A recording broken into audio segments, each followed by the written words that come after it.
Welcome to the Bad Tutors podcast. If you're here for the newest up-to-date and accurate information on the nerdy topics that are near and dear to your heart, well, let me tell you, you ended up in the wrong place. Here, we are all about hot takes and grandiose displays of misinformation, so stick along for the ride and you might just blow a blood vessel or two. So Tyler, Yeah. this week we're doing something very different than anything we've really done before. I don't know if we've done it. If we have, only once or twice we've done it. We're returning to a topic that we said that we'd revisit. Well, Unheard of. we've talked about going back to Malifaux, but yeah, very true, very true. We On average, we're not very good at it. We say that we're going to do something and then we just never fucking do it. But we're actually doing it this week. listen. We have ADHD minds that jump from nerddom to nerddom. We really do. So this week, we're going to be talking about SCP again. But in this episode, it's going to be in a little bit less detail because we are going to be focusing in on just one SCP that I'm very into as opposed to the world setting as a whole. So Well, while I'm going... because I got a complaint about Wilson's intrusions. I just got him a new pheasant that honks. So if you hear it, that's Wilson playing with his toy. Okay. Good to know. Good to know. All right, go ahead. So while I talk about this, I'm going to be, at least at the beginning, trying to set a bit of a story, set a bit of a mood instead of just straight listing the facts about this SCP. But I still will be telling it from like an objective perspective, not a point of view within the world of SCP, because that becomes a very different theming. So I will be reading excerpts from the SCP wiki, but I'm not going to be reading them through the lens of all of us are within the SCP world. This is just logs that I'm reading from the wiki. It's a small distinction in this context, but I feel like it's still worth pointing out because that's like, when I think about SCP content creators, it's like, are they set within the world? Are they set without the world? And they're just like covering this as it is in a universe. So as with the episode before, we will be outside of the world of SCP. All right, let's do it.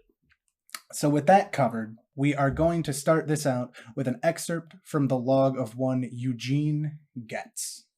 It's a little long, so you gotta stick with me here. So, the unease was felt throughout the entire crew as we descended on that first night. Whether this was due to our uncertainty of what we would discover, or something more sinister, I would not speculate.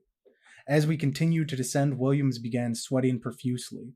When asked about it, he could not respond, stating that he thought he was missing something he could not deduce. As our descent continued, he began to act more and more erratically, at one point addressing myself as Darlene and expressing uncertainty as to the tasks he was assigned to handle. Similar feelings were expressed by other members of the crew, but Williams felt it the most. His mimetic resistance was by far the lowest of all of us, but he was a biologist, not a mimeticist. When we finally came into contact with the entity, he began whimpering and had to be sedated. I remember him muttering the word no over and over again, as if in disbelief. He went silent after a while, as we approached its head, and when I looked back at him, something had gone from his eyes. He did not even so much as blink as we made our final descent. At around 0940 hours, we observed the head of this entity. The unease was palpable now. Several other crew members complained a feeling The unease was palpable now. Several other crew members complained of feeling hazy and of being uncertain what they were supposed to be doing. Captain Ritter, ever the man's man, wrote it all off as nitrogen intoxication and forced them to continue approaching the entity. When we were within 50 meters, the entity slowly turned to look at us. Even now, as I recall watching this thing coil around in the darkness, I can still hear Williams barking like a mad dog in the rear of the vessel, screaming and flailing, shouting about how he could see it in his head, Perkins and Harrison tried to restrain him, but he got free and smashed his face in against one of the portholes. He hit it so hard, he cracked the inner layer of glass. The damage was bad enough that we had to surface. We tried to give Williams medical attention, but he was too far gone at that point. He had pulped himself against the glass, and despite the trauma, he still spoke briefly as he lay dying. Nobody recorded it. We didn't think to at the time, but I remember it well enough. He said, "There's nothing. Nothing. Nothing." By the time we had reached the surface several hours later, Williams was dead. At the time, I didn't think much about what he had said, just the ravings of a man gone mad by the depths, I figured. But I didn't know any better. But even now, I can still see the eyes of the creature. I see it hanging there in the darkness, illuminated by a light I cannot source, and I feel the lingering dread that Williams must have felt that night in the submersible, as he was overcome by whatever void that foul thing slithered out of. Now this was the first discovery of what we now know as SCP-3000. In 1971, in the Bay of Bengal, 2 Bangladeshi fishing boats and a number of fishermen were reported missing. This created a media storm in the country, as Bangladesh itself was only recently formed and people had begun to suspect that there was some kind of a foreign interference trying to upset the balance of this new country. However, members of the SCP Foundation recognized a pattern between these disappearances and a similar case from just a few years back. After that initial expedition that we had just heard about, the Foundation sent out a team of top divers known as MTF Orion 9, or the Kingfishers. This is a special team that handles aquatic SCP anomalies, and this new expedition was to be done in dive suits, as to not have a repeat of the issue in the submersible where one person could possibly sabotage the entire mission for everyone else. So, we are now going to go through an audio log that we hear of the Kingfishers as they communicate with the SCP Foundation. The Kingfishers are referred to throughout as Alpha, Bravo, and Foxtrot, as they slowly lose their minds as they approach SCP-3000. They describe how visibility is almost non-existent even with their headlamps on. A viscous black substance fills the water around its head, and they begin to forget why they are there and even their own names as they attempt to maintain communication with the Foundation. They are able to get within about 150 meters of the creature before Foxtrot is eaten by it. Intermixed with Alpha and Bravo slipping into insanity, Foxtrot says this before meeting his end. All I can see is darkness. There's a chill, foul wind blowing, pushing me towards a brink I can't see, on the edge of nothingness, inches from oblivion. There's a sickness in my mind that I know can't be cured. Beyond me is only blackness and a single pair of eyes. Silence. Only silence. My consciousness coming undone, and only the eel remains. After this, Alpha is the next to go, leaving only Bravo to find some manner of lucidity before meeting his own demise in the maw of the beast. And Tyler, this is the interactive part of the broadcast where I'm going to have you read the point of command in our little community theater that we have here. Okay. I will be reading as the part of Bravo in this case, going back and forth with the SCP Foundation. This is Bravo. I'm floating in the dark. I can see shapes moving through the fog, but they're hard to make out. I cut my tether. Alpha wouldn't. I think he's gone. I don't see his light anymore. Acknowledged. We're coming to... Hang on. Just let me think for a second. Cognition. This thing, it doesn't work around it. Your brain can't form thoughts. It hurts. it's like dying, and Bravo, do you have eyes on the entity? it's in my head, guys. Coiled up in there like a snake, and something about it is caustic. I can see it just in front of me. It's not doing anything. It isn't moving. Just hanging there with its mouth open. I think it's finished eating. That fluid is seeping through the skin around its head about a meter back. Just looking at the stuff is making me like the room is spinning. I feel nauseous. My head isn't working right. There's an abortion under the floorboards. And another in the Wait, this is wrong. That wasn't me. Who said that? I'm going to collect a sample. Hang on. Bravo, we're going to send a crew out to get you. Just hold on. Oh, no. Don't do that. You have to be trained to not feel the things I'm feeling. Otherwise, it will get into you. Maybe it will anyways. Who knows? It feels like the end of the world down here, fellas. My heart is really going off the charts, and I think I might be dying. Just got a sample. I'll attach it to one of those little balloons and let it float up. You'll be able to get it later. Don't spend too much time around that stuff. It doesn't...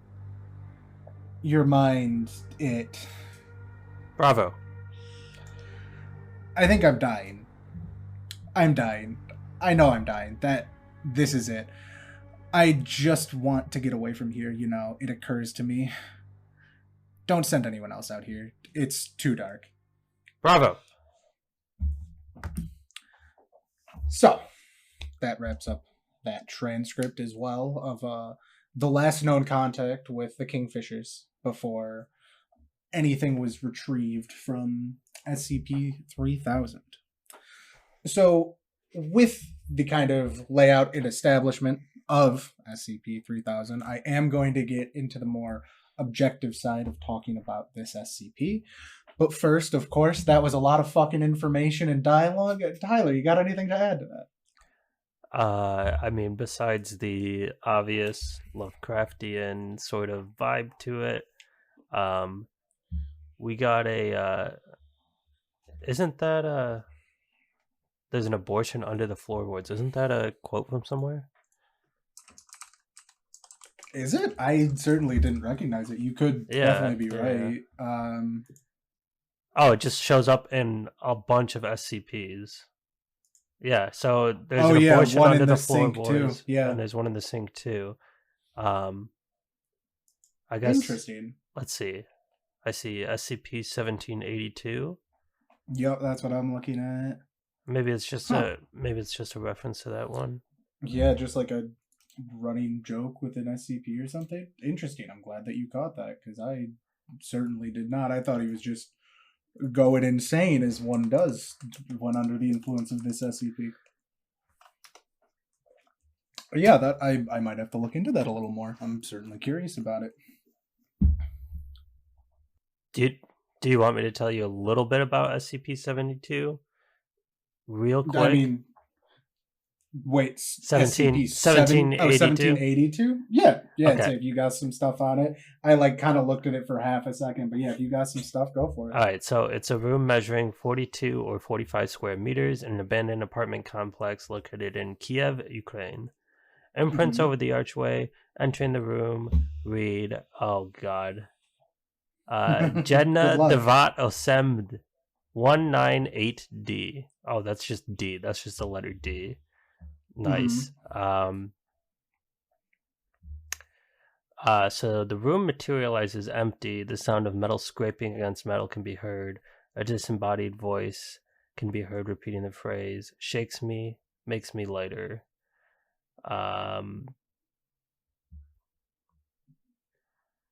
The room appears with two partitions, including a bathroom housing only a toilet and a small rectangular entrance accessible through a small hole in the wall. The room is tinted a dull green with what appears to be caked blood and feces on certain sections of the walls. A man in an orange jumpsuit materializes instantly outside of the door. with a television camera on his shoulder. Attempts to communicate with the entity are unsuccessful, although unorthodox. Or, I'm sorry, they are successful, although unorthodox. The entity asked the doctor that was studying it to produce a small television set, stay outside of the cell, so that he could record the girl in the wall and the bottom of the floor. Yeah, so I guess that's where this one-liner came from. That is, I don't know what to make of that. I'm gonna have to go back and reread some stuff in SCP-3000's log, I think, to figure out if that's just like a fun little in-joke. I mean, as I said, be, we are not playing within the world of SCP is real, so like it's very much not impossible that the writer of SCP-3000 in 1782 is the same person, and they were just referencing their own other creation. I'm not sure. That I'm certainly interested in that though. But outside of that, you got anything to add for this kind of a different style of opening to the podcast? No. Besides, it was fun little mix up. I kind of like it. I think for SCP stuff, kind of making a story around it is a good way to go for it, because like you can just list details all day, but it's not as fun always. So we'll see if we keep that up with other SCPs in the future. But speaking of meticulous little details that I like to talk about, we're going to get into those now.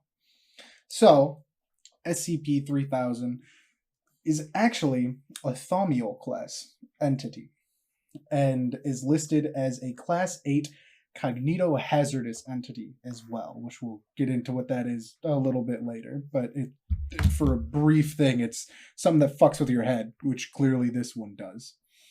And as with most Thaumiel class entities, very few people are even aware of the existence of SCP-3000, I believe based mostly on the fact of what it is actually used for. Because if you recall, a Thaumiel class is one that actually helps the Foundation in some way. It's something that they use to either further their own goals or possibly help contain other SCPs. So this isn't just a big thing that's sitting there. It has a purpose. So first we're going to go through the containment procedures for it. So the area where this SCP is located is patrolled by Foundation vessels at all times in a range of about 300-kilometer radius within the Bay of Bengal. And all civilian diving and any deep-sea exploration is strictly prohibited within this area, of course. And any individuals that are thought to have even had contact with SCP-3000 are to be held within containment indefinitely, as there is no known cure for the type of insanity or whatever effect it has upon people. Now, the Foundation has a submarine SCP-F Eremita, is how I'm going to be saying it, that is set to monitor where the head of SCP-3000 is at all times, as well as carrying out the ATZAC protocol, which I will be talking about in a minute. So now next, a bit of a description. If you have you read the description at all or skimmed it yet? No. I'm curious because I start out with podcast. Perfect for once. That's perfect. So I have written here. You may have some kind of a picture in your head already, but I'll give you a full description. But I'm curious, what do you think SCP-3000 looks like based on what I've told you and what you've now heard? We got a description of something that seems to resemble a Cthulhu-esque monster, a big entity with a giant mouth. So maybe it's like, I don't know, tentacle face, like a mind flayer or something like that. Interesting. Okay. He did say something about What did he say? Bravo said something about... The quote you're looking for is with Foxtrot. Oh, a with little bit above Foxtrot. Oh, only the eel remains. Only the eel remains. It's just a little slithery boy. Maybe not little, but... I was going to say, it is a slithery boy, but I would not describe it as little. So, what the Foundation has documented it to resemble is more or less a moray eel in kind of how it looks. But only in looks, because in size, it is thought to be anywhere between 600 to 900 kilometers in length, where its head is about 2.5 meters in diameter, and its sections of its body can be about 10 meters in diameter. So, all things considered, it's around 8 to 15 feet in diameter-ish, with very rough conversions, and, 900 kilometers. Nice, just a little slinky fucking boy. massive. He's Just a little slithery boy. He's just slithering around. Yeah.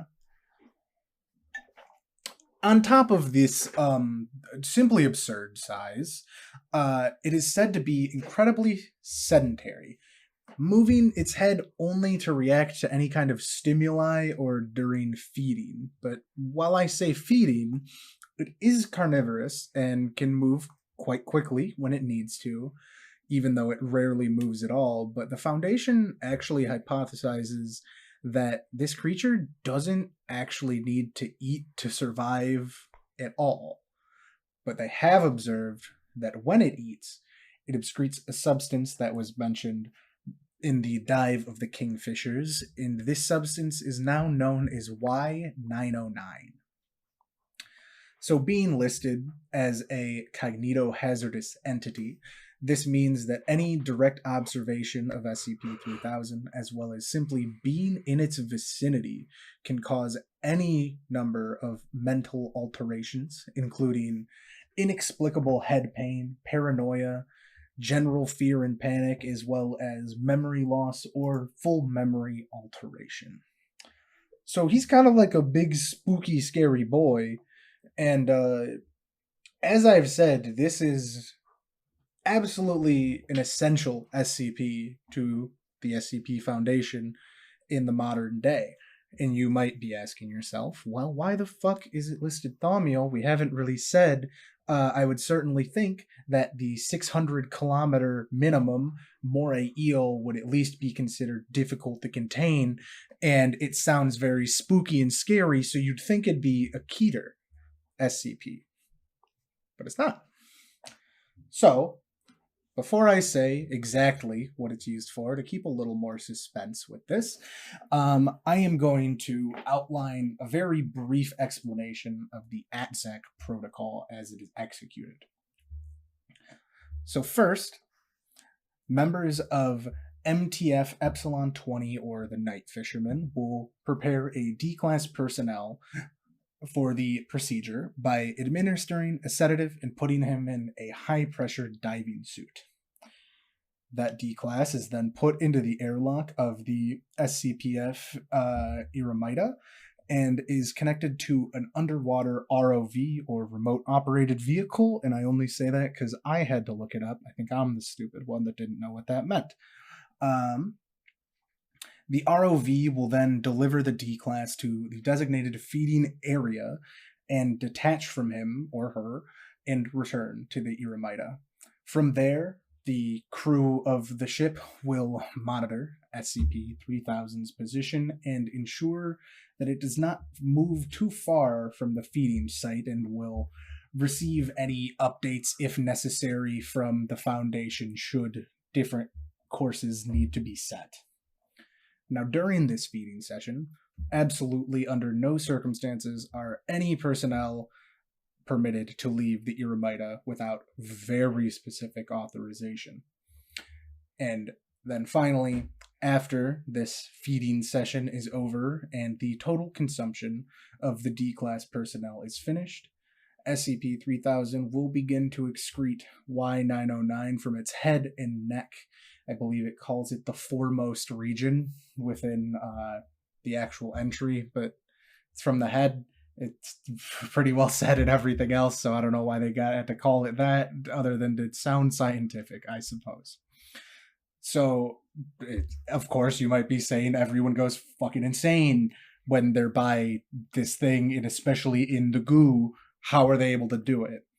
So they've realized through research, of course, that for about 2.5 hours after something is consumed and the digestion process occurs, they really don't know much about that. They know that the production of Y909 is a byproduct of it, but they don't know if that's the end result or if that's just a part of the digestion process. It's 900 meters long or kilometers long. Anything could happen within that thing's fucking body at that point. The Y909 might be its shit. It might not be. We really don't know. But while it is producing that, the typical effects of SCP-3000 are dampened, and personnel are able to approach close enough to harvest it. And they go in, take as much of it as they can, and once they have it, all of the Y909 should be put into secure containers before returning to the surface. Now, very similarly to the description, what do you think Y909 is at this point? I don't know. It makes people go insane, right? So, with it being, what is it, thaumial? So that means it has uses. Yep. Is it probably used to secure another anomaly, right? Not quite. While it does make people go insane, that is more of an effect of the SCP itself. What Y909 is used for is actually the production of very potent versions of the amnestics that the Foundation uses on a near, if not daily basis. If you recall, the amnestics are what they use to wipe memories out of people that have seen things that they shouldn't have seen, whether it's civilians or members of the Foundation on their own, anything that shouldn't be seen. The amnestics are what they make to stop people from remembering those things. And they have found that Y909 makes for a much more stable version of what was used previously.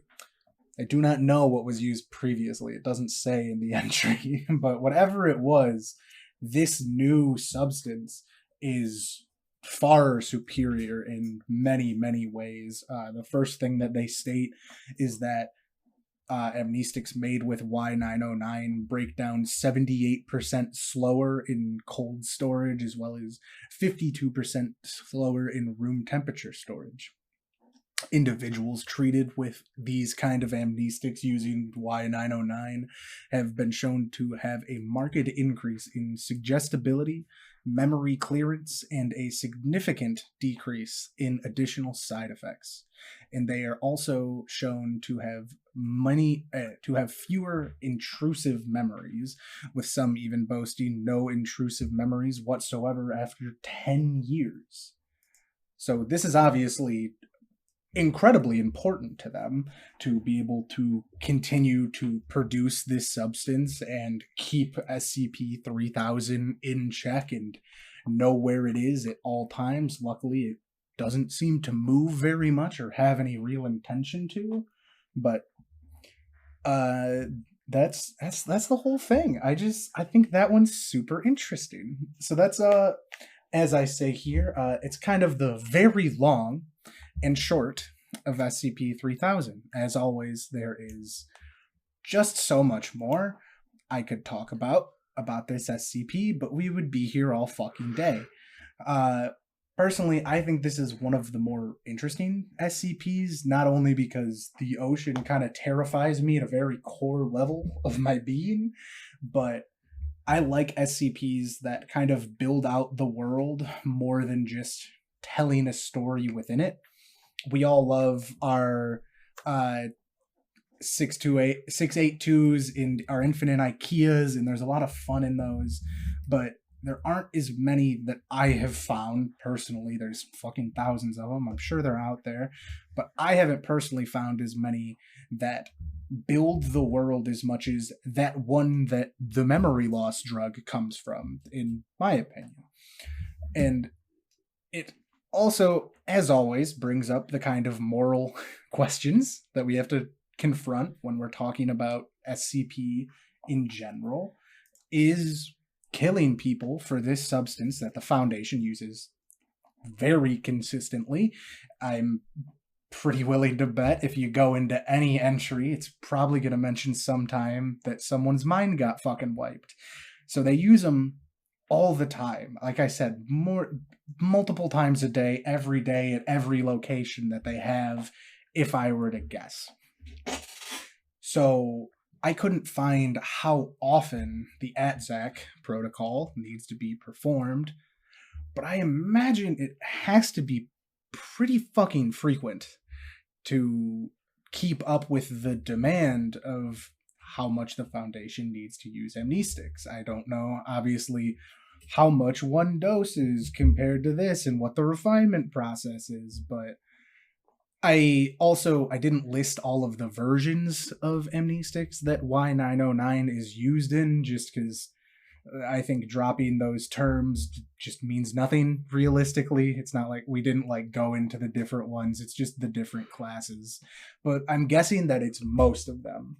So like, as always, that's kind of the thing of the Foundation. The life of one is less useful than saving the lives of many, but like, they're definitely just going in and killing people very consistently, not for research, which you could have a different argument for. Not that we're going to get into a whole fucking philosophy debate right now, but like, there's always those things in a lot of these SCP entries that I just find those really interesting. And this one's just cool, I guess. And it's just a big old guy. He's just a big old guy, and I like him. And that's pretty much it from me. Unless you got anything else to add to him, I think that one's real fun. I really like SCP-3000. Yeah, I mean, with SCP, there's always like the underlying cruelty of the Foundation, where it's Mm-hmm. whether it's sacrificing people for amnestics or whatever. It's kind of like that train car question, where if there's four people tied Yeah, on one train track and one on the other, and the train is barreling for the four people, and you can flip the switch to make it kill the single person. It seems like the would you do SCP it? Foundation always flips that switch, but they take it to another level. It's like they flip the switch that it still kills the single person, but like the train car does like a sick fucking loop de loop first. See, that's what I was actually gonna say. I don't know if you've seen the version of that image where they pull the lever and it just turns sideways and skids Yeah, across everyone. yeah, like That's board what I slides. was. Yeah, Yeah, that's where I was gonna go with that as well.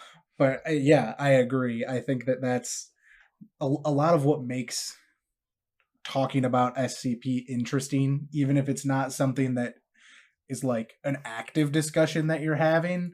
It's just always like back of mind of like, oh, they're helping the world. Without the SCP Foundation, I think the world would probably be fucked.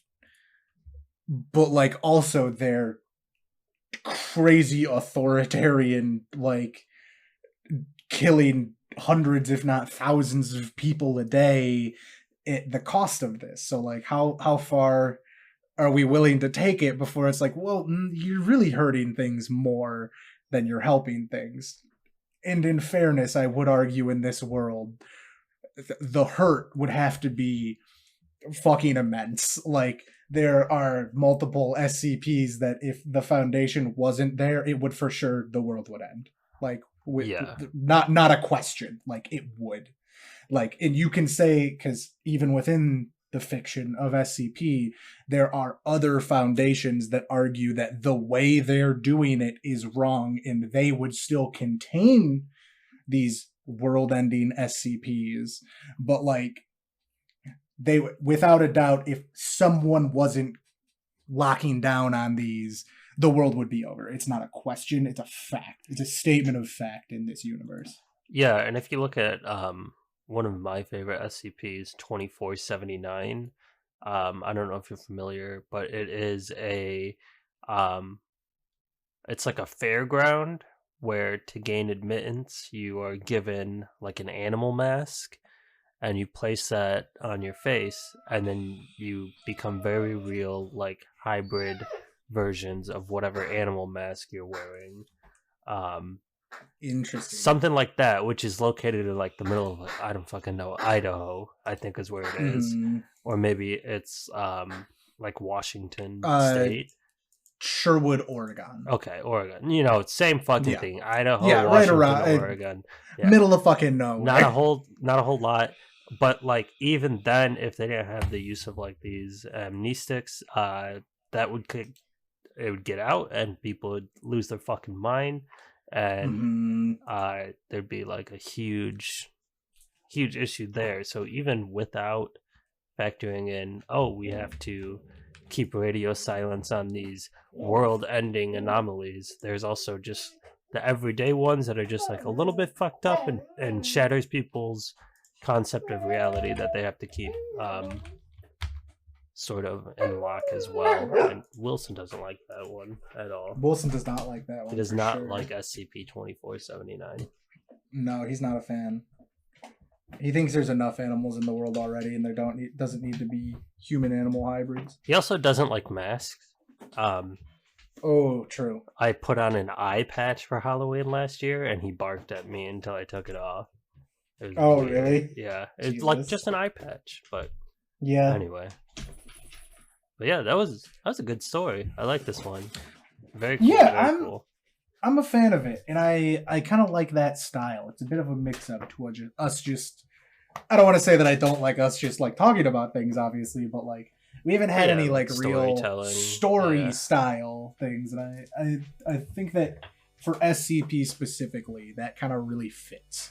And certainly if I do any more going forward, that I'll be leaning on that for any retellings and teaching you guys about any new SCPs that I like.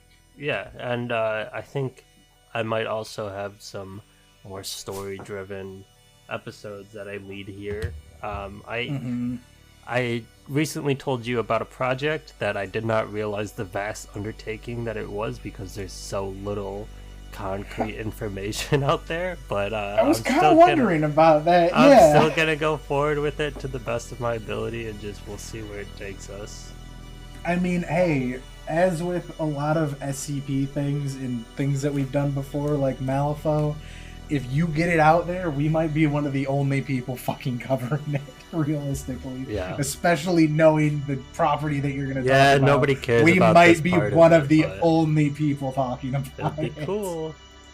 It would. I'm interested to see how your research goes and see how it ends up, for sure. But I believe with that, we're going to sign off here.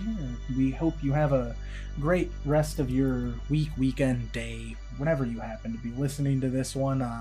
Don't go near SCP-3000.